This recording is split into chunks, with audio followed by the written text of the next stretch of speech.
हाँ तो बच्चा जी नमस्कार। एक बार फिर से स्वागत है आपके अपने इस YouTube चैनल अस्मिता स्टडी पे।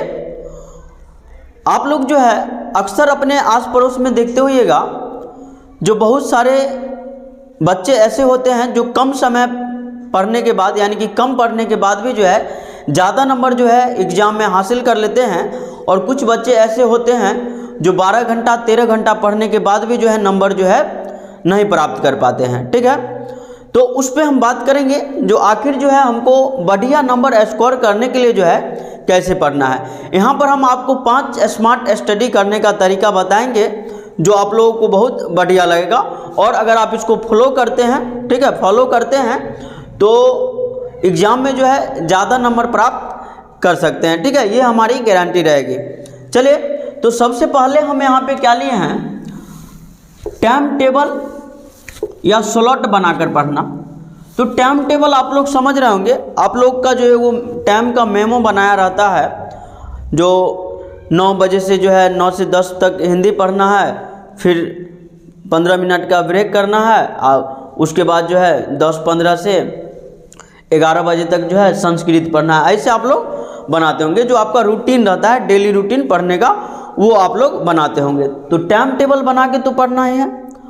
आखिर ये स्लॉट क्या होता है, स्लॉट बनाकर पढ़ना क्या होता है। स्लॉट में क्या होता है, जैसे 24 घंटा है तो 24 घंटा में हम क्या करेंगे, मन में बना लेंगे जो 24 घंटा में हमको 4 बार पढ़ने के लिए बैठना है। पहली बार बैठेंगे तो हम हिंदी का काम कर लेंगे, दूसरी बार बैठेंगे तो संस्कृत पढ़ लिए, तीसरी बार बैठे तो फिजिक्स पढ़ लिए, चौथी बार बैठे तो मैथ पढ़ लिए।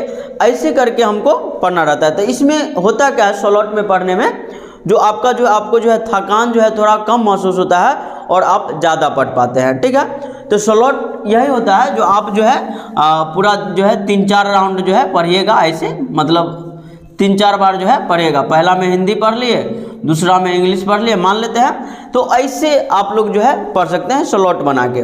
और टाइम टेबल भी जो है, तो टाइम टेबल जो डेली रूटीन होता है उसके हिसाब से आप खुद का मूल्यांकन करके हर विषय में समय देना। ठीक है, खुद का मूल्यांकन करके हर विषय में समय देना। कहने का मतलब ये है, जो आप पढ़ रहे हैं पूरे 1 साल से पढ़ रहे हैं, आप 12th में होंगे तो भी और 10th में होंगे तो भी 1 साल से पढ़ रहे होंगे, तो आपको पूरा पता होगा जो हमारा कौन सा विषय जो है कमज़ोर है।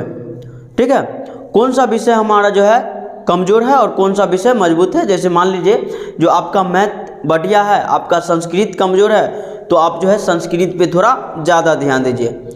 ज़्यादातर बच्चे क्या करते हैं, जो उनका मैथ मजबूत है फिर भी जो है मैथ ज़्यादा देर पढ़ेंगे, जो विषय उनका जो है ज़्यादा स्ट्रॉन्ग रहता है उसी पे ज़्यादा फोकस करते हैं। तो ऐसा नहीं करना है। करना क्या है, हमको करना हुआ है जो विषय, ठीक है, जो विषय बहुत कमज़ोर है उसको हम ज़्यादा देखेंगे, उसमें जो है आधा घंटा बेसी देंगे।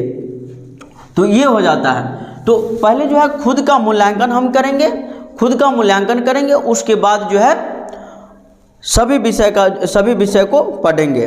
जो विषय हमारा कमज़ोर है उसको ज़्यादा देर पढ़ेंगे, और जो विषय स्ट्रॉन्ग है उसको जो है थोड़ा कम समय देंगे, लेकिन उसको भी समय देना है। ऐसा बात नहीं है, जैसे मान लीजिए जो आपका हिंदी जो है, हिंदी स्ट्रॉन्ग है तो कहिएगा जो हिंदी छोड़ देते हैं, तो एग्ज़ाम में जो है आपका हिंदी जो है, ठीक है, इंग्लिश जो आपका हिंदी है वो क्या कर सकता है, आपका रिजल्ट खराब कर सकता है, उसमें कम नंबर आ सकता है। तो हिंदी को भी हमको जो है पढ़ना है। जो विषय स्ट्रॉन्ग है उसको भी पढ़ना है, और जो विषय वीक है उसको भी पढ़ना है। तो जैसे मान लीजिए आपका संस्कृत कमज़ोर है तो संस्कृत ज़्यादा देर पढ़िए और हिंदी कम पढ़िए। ठीक है, चलिए, तो इस प्रकार जो है आप पहले खुद का मूल्यांकन करिएगा। सभी बच्चा को पता रहता है जो हमारा जो है कौन सा विषय कमज़ोर है और कौन सा विषय स्ट्रॉन्ग है, तो उसके हिसाब से पढ़िए। स्लॉट बना के जो है, स्लॉट बना के पढ़ना बहुत ज़रूरी होता है। ये बात हम पहले बता चुके हैं। स्लॉट बना के पढ़िए या फिर टाइम टेबल बना के पढ़िए। चलिए, अगला है रिवीजन का बेस्ट तरीका अपनाएं। देखिए, रिवीजन सभी बच्चा करता है, लेकिन रिवीजन करने का बेस्ट तरीका क्या होता है। रिवीजन करने का जो बेस्ट तरीका होता है उस पर आप लोग ज़्यादा फोकस करिए। क्या होता है, जो कितने बच्चे तो ऐसे हैं जो फिर से जो है दोबारा जो है एनसीईआरटी का सब क्वेश्चन जो है पढ़ने लगे, दोबारा जो है पीडीएफ जो वीडियो होता है पीडीएफ का, यूट्यूब पे जो शॉर्ट वीडियो होता है, वन शॉर्ट वीडियो, उसको देखने लगते हैं। तो उसको नहीं देखना है, ठीक है। उसको देखिएगा तो इसमें आपका बहुत समय जो है बर्बाद होगा। कितने छात्र छात्राएं ऐसे होंगे जो एनसीईआरटी फिर से पढ़ने लगे होंगे। नहीं, ऐसा नहीं करना है। तो आपको करना क्या है, आपको जो है रिवीजन का बेस्ट तरीका है जो आप करिए क्या, जो वीवीआई क्वेश्चन है मॉडल सेट में या क्वेश्चन बैंक में, उसको चुन के लाइए और उसका रिवीजन कीजिए। जो आपका जैसे मान लीजिए मैथ है, मैथ में आपको जो है 5 नंबर का क्वेश्चन में दिक्कत है तो उसका रिवीजन कीजिए। और जो क्वेश्चन आपको बनाने आता है उसको छोड़ दीजिए, उसको 1-2 बार रिवीजन कीजिए। जैसे मान लीजिए जो आपका जो है जो फिजिक्स है आपका, जो फिजिक्स है आपका, तो आपका फिजिक्स है, फिजिक्स मजबूत है और आपका केमिस्ट्री कमज़ोर है। बात समझ में आ रहा ना। तो फिजिक्स मजबूत है, केमिस्ट्री कमज़ोर है, तो आप ज़्यादा रिवीजन किसका करिएगा, केमिस्ट्री का करिए, फिजिक्स का नहीं करिए, ठीक है। तो ये आपका तरीका हो सकता है। तो जैसे मान लीजिए एक बात और बता दें, जैसे मान लीजिए मैथ है, तो मैथ का आपका 2 चैप्टर बढ़िया से बनाने आता है और 5 चैप्टर आपको बनाने नहीं आता है, तो 2 चैप्टर पे कम फोकस करिए और 5 चैप्टर पे ज़्यादा फोकस कीजिए। ऐसा होना चाहिए रिवीजन, ठीक है। तो रिवीजन जो है उसका बेस्ट तरीका आप लोग अपनाइए। ज़्यादातर बच्चे क्या करते हैं, जब फिर से एनसीईआरटी का सलूशन करने लगते हैं या फिर से वन शॉट वीडियो देखने लगते हैं, तो ऐसा नहीं करना है, ठीक है। ऐसा करके आपका समय बर्बाद होगा, अन्यथा कुछ नहीं हो सकता है। तो रिवीजन करने का बेस्ट तरीका आप लोग अपनाइए। जो चैप्टर है, ठीक है, जो चैप्टर है आपका, जो चैप्टर कमज़ोर है उसका रिवीजन करिए, जो चैप्टर स्ट्रांग है उसको छोड़ दीजिए, ठीक है। तो छोड़ने का मतलब ये नहीं जो साफे छोड़ दीजिए, उसका भी हल्का फुल्का जो है रिवीजन करिए ताकि याद रहे। चलिए अगला लिए है एग्जाम के पॉइंट ऑफ व्यू से पढ़ना। अब देखिए कुछ बच्चे ऐसे होते हैं जो कम समय में ना, देखिएगा आया कहीं से उठ के 2 महीना पढ़ा अब पास कर गया। ऐसा कैसे हो जाता है? ऐसा इसलिए होता है क्योंकि वो एग्ज़ाम के पॉइंट ऑफ व्यू से पढ़ता है, एग्ज़ाम के पॉइंट ऑफ व्यू से पढ़ता है। और जो खासकर जो टॉपर होता है, जो 450 प्लस लाते हैं, वो लोग भी ऐसे ही पढ़ते हैं, एग्ज़ाम के पॉइंट ऑफ व्यू से पढ़ते हैं। अब देखिए एग्ज़ाम के पॉइंट ऑफ व्यू से हमको कैसे पढ़ना है, तो एग्ज़ाम के पॉइंट ऑफ व्यू से पढ़ने के लिए ही हम आपको जो है 5वां नंबर जो है बताएंगे। पहला बात, क्वेश्चन बैंक और मॉडल सेट। जब आप क्वेश्चन बैंक करिएगा, क्वेश्चन बैंक, तो आपको पूरा जानकारी हो जाएगी जो किस सब्जेक्ट में, कौन से चैप्टर में और कौन से सब्जेक्ट से, टॉपिक से, ठीक है। यानी कि कौन से सब्जेक्ट में, कौन से चैप्टर से, कौन से टॉपिक से कितना नंबर का सवाल पूछता है, ये आपको जब जानकारी हो जाएगा तो आप जो है बढ़िया अंक प्राप्त कर सकते हैं। तो इसके लिए आपको जो है क्वेश्चन बैंक लड़ाना होगा। क्वेश्चन बैंक और मॉडल सेट दोनों से जो है, जो भी उसको उसमें मॉडल सेट जो होता है उसमें सेट दिया रहता है, आप लोग देखे होंगे।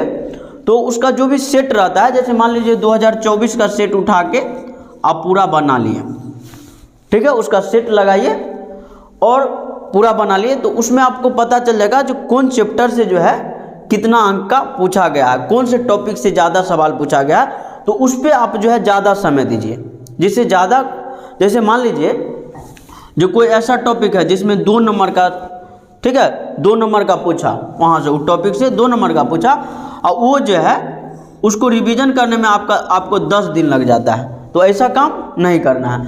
अब 2 नंबर के पूछता है, आपको रिवीजन करने में 10 दिन लगता है, तो आपको अपना हिसाब से देखना है जो 2 नंबर के पूछता है तो हम उस पर कितना समय दें। और वहीं पे जो कुछ ऐसा टॉपिक है जहाँ से जो आपको 10 नंबर के पूछता है, रिवीजन करने में आपको 5 दिन लगता है, तो उस पर ज़्यादा ध्यान दीजिए। तो इस सब बात को जो आप गौर से देखिएगा तो समझ में आएगा जहाँ हमको क्या पढ़ना है और क्या नहीं पढ़ना है। तो क्वेश्चन बैंक और मॉडल सेट लड़ाना नहीं भूलिए, ठीक है। तो ये जब लड़ाइएगा, इस सेट लगाइएगा, पर डे जो है कम से कम 2 सेट, 2 या 4 सेट जरूर लगाइए। इससे क्या होगा, आपका जो आप जो एग्ज़ाम में लिखने का तरीका जो है थोड़ा स्ट्रॉन्ग हो जाएगा। आगे देखिए आंसर राइटिंग। आंसर राइटिंग मतलब अब तो एग्ज़ाम का कुछ समय बचा नहीं है, मात्र 2 महीना बचा हुआ है, तो आंसर को ज़्यादा लिखिए, लिखने का तरीका ढूंढिए जो आखिर हम आंसर को कैसे लिखेंगे तो हमको ज़्यादा अंक प्राप्त होगा, क्योंकि आंसर राइटिंग मेथड जो है बहुत मायने रखता है एग्ज़ाम में। तो आंसर राइटिंग पे ज़्यादा ध्यान दीजिए, तब जाके जो है बढ़िया अंक प्राप्त होगा। जो टॉपर लोग होते हैं ज़्यादातर क्वेश्चन बैंक लड़ाएंगे और मॉडल सेट लड़ाएंगे। तो यहाँ पर हम आपको बताएं, जो पहले बात, जो स्लॉट बनाकर पढ़ना जो है ज़रूरी है। टाइम टेबल तो आप लोग बना ही चुके होंगे। तो स्लॉट बना के क्या होता है, जो हम अपने मन के हिसाब से पढ़ते हैं, जब आपको सुविधा बुझाता है उस हिसाब से। उसके बाद जो है खुद का मूल्यांकन करना है, हर विषय में जो है बराबर समय देना है, लेकिन जो विषय आपका कमज़ोर है उसमें ज़्यादा समय देना है। कंप्लीट है।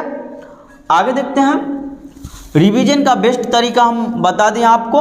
रिवीजन का बेस्ट तरीका क्या होना चाहिए, जो टॉपिक हमारा कमज़ोर है उस पर ज़्यादा ध्यान देंगे, और जो टॉपिक हमारा स्ट्रॉन्ग है उस पर जो हम कम ध्यान देंगे। उसके बाद जो है एग्ज़ाम के पॉइंट ऑफ व्यू से पढ़ना है। एग्ज़ाम में कौन से चैप्टर, कौन से सब्जेक्ट का, कौन से चैप्टर का, ठीक है, और कौन सा क्वेश्चन पूछता है, कितना, कौन से टॉपिक में से कितना नंबर का पूछता है, ये जानकारी आपको होना बहुत ज़रूरी है। आप जो है सेट लगा सकते हैं, जब क्वेश्चन बैंक का सेट लगाइएगा तो आपको पता चल जाएगा कि कहाँ से जो है कितना नंबर का क्वेश्चन पूछता है। तो ये सब कुछ बातें थी जो आपको जो है अभी से जो है अपना लेना है, और आई होप कि आप लोगों को ये वीडियो जो है बहुत बढ़िया लगा होगा। तो फिर एक नए वीडियो के साथ हम कल मिलते हैं। तब तक के लिए आप जो है पीछे वाला वीडियो देखिए, और अपने दोस्तों के व्हाट्सएप ग्रुप में जो है ये वीडियो ज़रूर शेयर करिएगा। और वीडियो कैसा लगा वो कमेंट बॉक्स में ज़रूर कमेंट करिएगा। Thank you.